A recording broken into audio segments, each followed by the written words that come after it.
بسم اللہ والصلاۃ والسلام علی رسول اللہ۔ معزز سامعین، میں آج آپ کے لیے ایک خاص وظیفہ لے کے آیا ہوں جو جادو سحر وغیرہ سے نجات کے لیے ہے اور انتہائی مفید ہے۔ ابھی آپ کو کسی عامل کے پاس جانے کی ضرورت نہیں ہے، نہ ہی کسی 2 نمبر پیر کے پاس جانے کی ضرورت ہے، بلکہ دیکھیں قرآن کے اندر ہر چیز کا حل موجود ہے۔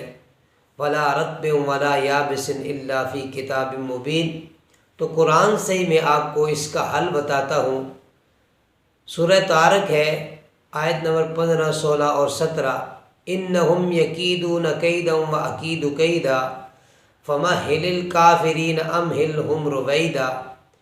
یہ آیات ہیں، ان کو آپ ہر جمعے والے دن فجر کی نماز کے بعد اپنے گھر کے چاروں کونوں میں اول آخر درود شریف 7 مرتبہ اور یہ آیات جو ہے 41 مرتبہ آپ نے پڑھ کر چاروں کونوں میں پھونک دینا ہے۔